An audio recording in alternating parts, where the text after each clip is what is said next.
So what is going on, everyone? Fernando Silva here with another video, and today we have an awesome accessory by Brydge, and it is the Brydge Max Plus for the 12.9-inch iPad Pro. I have the M1 version, and it works with the 3rd generation and the 4th generation iPad Pros as well, with no issues. And what I wanted to do today was actually just unbox the product and give you guys my first impressions, kind of set it up, because I've only had it for about 24 hours, and I've always wanted to check out the new Brydge Trackpad because obviously, if you guys saw about a year ago, they released a trackpad that really wasn't that compatible with the new iPad OS, but now they've added an application, they've redone and rebooted the entire firmware, and now the experience is pretty one-to-one in comparison to the Magic Keyboard and even the Logitech keyboard made by Logitech for the iPad Air and the iPad Pro. But without further ado, let's unbox this guy and see exactly what we got going on.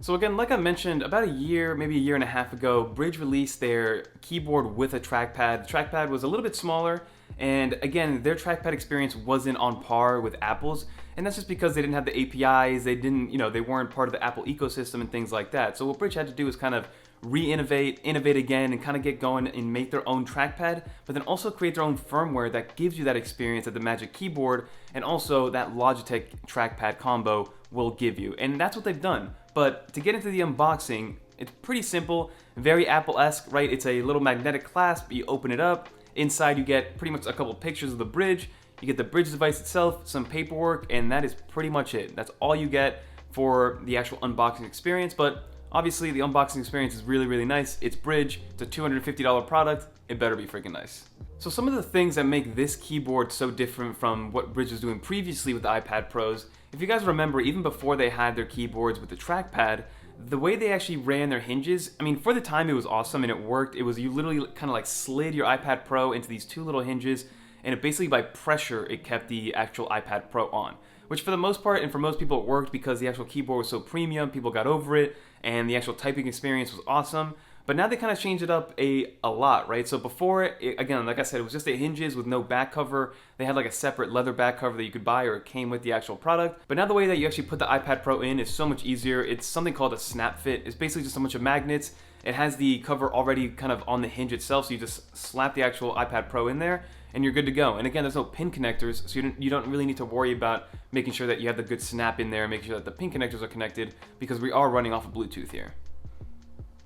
So now let's talk about the actual pairing process. So when you get the keyboard itself, you just turn it on with the power button, and then next to it is the Bluetooth button, and you just hold that guy down and make sure that it gets recognized by the iPad Pro. You click on the iPad Pro, make sure it's connected, and just by it being connected and without you actually updating the firmware, it will work. It's a little bit wonky if you guys want to try it out. The trackpad, like I said, it's a little bit hit or miss if you don't have the actual application and the firmware update, but you'll see that the trackpad is there, the mouse is there, and then the keyboard works perfectly, whether or not you have the firmware update or not. But one new thing that they added onto this keyboard was the fact that they use Bluetooth 5 and something called Instant On.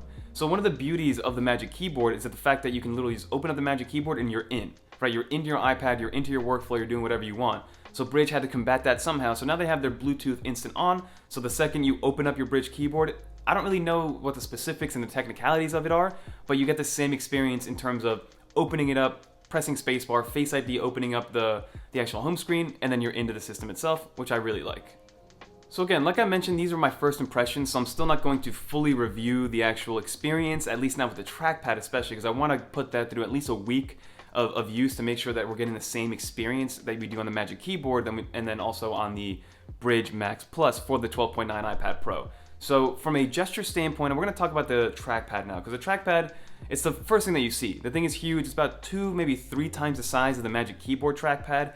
And again, when I first got the Magic Keyboard and I saw the trackpad, yes, I thought it was tiny, but after using it for a while and the way that you use the trackpad on the iPad Pro, the fact that it's so small doesn't bother me at all, right? But now we have this thing by Brydge. It's huge. Like I said, it's 2.5 times the size of the actual Magic Keyboard trackpad. And the biggest thing that we want to learn is, do the gestures work? If they do work, do they work as well as the Magic Keyboard? And is there any limitations to that actual trackpad? So, I mean, I did my like initial testing. You know, I ran all the basic gestures like pointing and clicking, you know, tapping to click, things like that. Then I also did the 3-finger gestures to go to multitasking, 3-finger gestures to switch between applications, made sure I can bring the notification bar up, making sure I can bring the control center up, and basically, like I said, just making sure that the trackpad basically making sure that I'm not like missing anything from a trackpad experience. And so far, from my initial testing, it actually works really well. The only thing that feels a little bit different is that it is a dive board trackpad. So what that means is that for you to get a physical click, the best way to do it is on the bottom half of the trackpad, but you do have tap to click, which works fine. But the actual click motion itself is a little bit different than the click motion on the Magic Keyboard, so that takes a little bit of time to get used to, but like, I'm talking minutes to get used to. But then again, if you don't know what the Magic Trackpad is like, then you're not gonna know any difference on the Brydge Trackpad at all. So it is that diving board versus a whole surface, but the tap to click works on the entire surface, which is a physical click will actually work pretty much on the bottom 2/3 of the trackpad. And then you have the keyboard itself. The typing experience hasn't changed much. It's great. It's a chiclet style keyboard. It's nice and heavy and firm. Great key travel, and then you do get that whole row of function keys, right? So if I grab the keyboard itself, you get a return to home button, you get a lock button, spotlight button, screen up and down, keyboard up and down, a universal search, you get all your media controls, volume up and down, Bluetooth, and then power. So you get a whole row of function keys, which again, like most people know, is something that the Magic Keyboard just doesn't have, and I don't think it's going to come at anytime soon at all. So if you do need a function row key, this is an option that you have because, like I said, the Magic Keyboard does not have one. And then lastly, like the design, it's very Apple-y, very Apple aesthetic. You're basically turning your iPad Pro into a MacBook Pro kind of form factor, maybe a little bit thicker than the actual MacBook Pro, but you still get that like aluminum, that cool to the touch feel, and that's also nice to have. And then also to remove the iPad Pro, with them getting rid of that weird hinge design from before, now this is way easier to pop the iPad Pro off and on, even to the point where it has these little kind of like lips or hinges here, not hinges, like a little lip for you to rest your thumb and then kind of press the iPad out so it's not stuck on there or like hard to get off or anything like that. So I've thought of a lot of things with this Brydge keyboard, this Max Plus that's coming out probably in the next week or two. So definitely stay tuned. Like I said, I'm going to give you guys a full review about a week later, and then obviously we got to compare it to the Magic Keyboard because this one retails for $250.